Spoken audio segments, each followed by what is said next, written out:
ముగ్గురు మంత్రులను మార్చాలని లేదా ఆ మంత్రుల శాఖలు మార్చాలంటూ ఆ పార్టీకి చెందిన కాంగ్రెస్ పార్టీకి చెందిన ఎమ్మెల్యేలే డిమాండ్ చేస్తున్నారు. ఇది చాలా కొత్త విషయంగానే కనిపిస్తుంది. కాంగ్రెస్ పార్టీలో ప్రజాస్వామ్యం ఎక్కువ.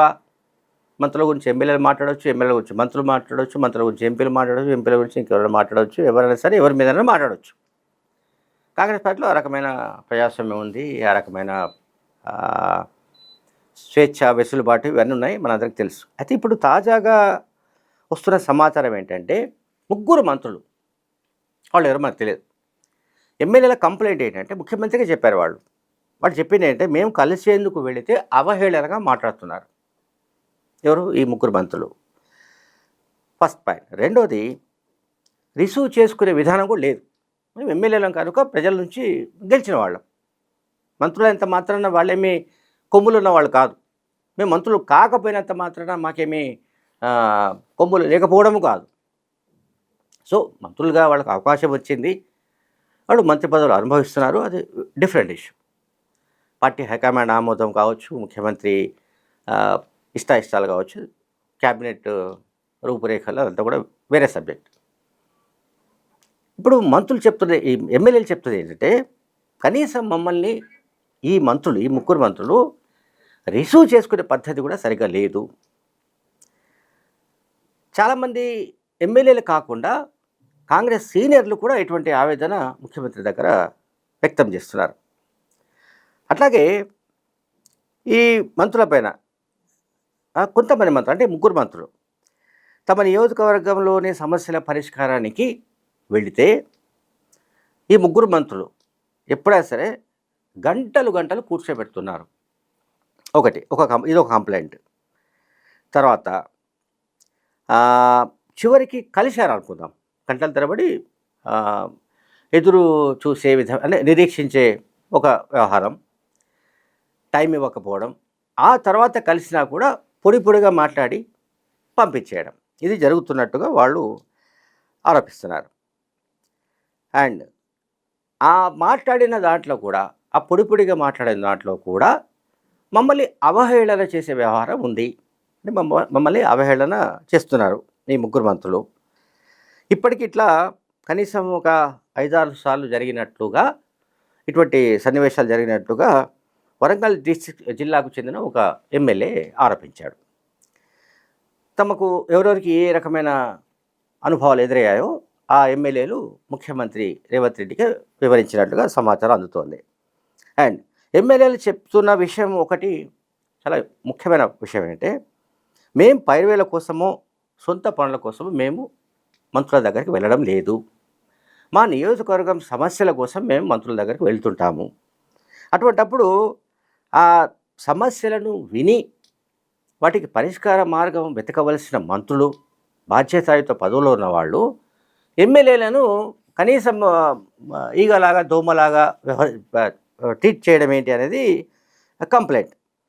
దీనిపైన ముఖ్యమంత్రి రేవంత్ రెడ్డికి వాళ్ళు ఎమ్మెల్యేలు ఫిర్యాదు చేయడంతో పాటుగా పార్టీ హైకమాండ్ కూడా ఫిర్యాదు చేశారు. రేవంత్ క్యాబినెట్లోని ముగ్గురు మంత్రులు తమను నిర్లక్ష్యం చేస్తున్నట్లుగా, తాము కలిస్తే అవహేళన చేస్తున్నట్లుగా, తమను కలవనివ్వకుండా చేస్తున్నట్లుగా, కలిస్తే అసలు పొడిగా మాట్లాడి పంపిస్తున్నట్టుగా, ఈ రకమైన మొత్తం విషయాలను వివరిస్తూ వాళ్ళు హైకమాండ్ కూడా ఫిర్యాదు చేశారు. అండ్ దక్షిణ తెలంగాణకు సంబంధించిన ఒక యువ ఎమ్మెల్యే ఆయన చెప్పింది ఏంటంటే, ఆయన మాటల్లో ఏంటంటే, మేము వాళ్ళతో సమానమే ఎమ్మెల్యేలమే. ప్రజలు ఓట్లు వేస్తేనే మేము గెలిచాం. ప్రజలు ఓట్లు వేయకుండా మేము గెలిచే ఎమ్మెల్యేలు కాలేదు. మాకే టైం ఇవ్వకపోతే ఈ సాధారణ ప్రజలకు వీళ్ళు ఎట్లా కలుస్తారు? ఇది ఒక కీలకమైన ప్రశ్న. నిజానికి ముఖ్యమంత్రి ఎమ్మెల్యేలకు సమయం ఇవ్వాలి, మంత్రులు ఎమ్మెల్యేలకు సమయం ఇవ్వాలి. అండ్ దీనికి సంబంధించిన ప్రోటోకాల్ వగైరా అంటూ ఏముండదు, కానీ రకరకాల సంప్రదాయాలు ఉన్నాయి.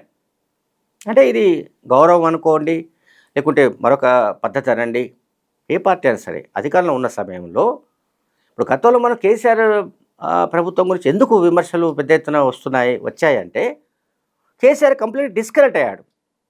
అండ్ ప్రజలతో డిస్కనెక్ట్ కావడం అనేది ఒక పెద్ద మేజర్ సెట్ బ్యాక్.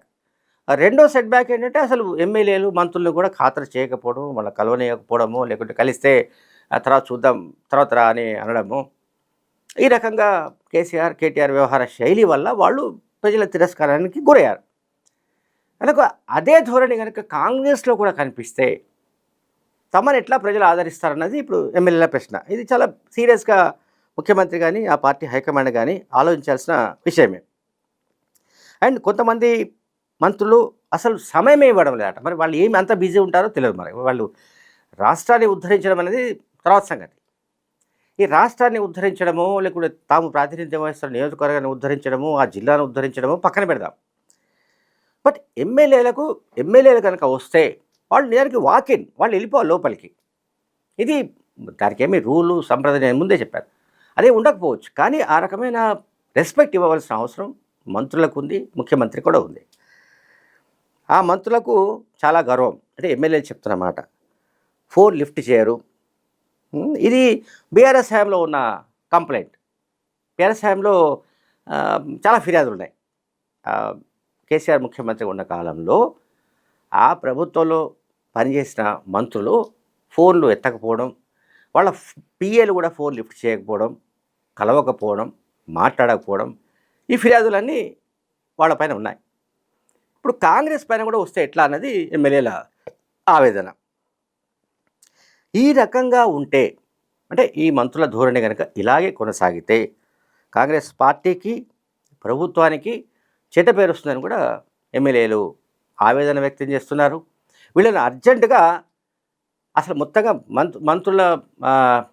మంత్రి పదవుల నుంచి తీసిపారేయడమో, లేకపోతే వాళ్ళ శాఖల్ని మార్చడమో ఏదో జరగాలి, చేయాలని వాళ్ళు కోరుతున్నట్టుగా తెలుస్తుంది.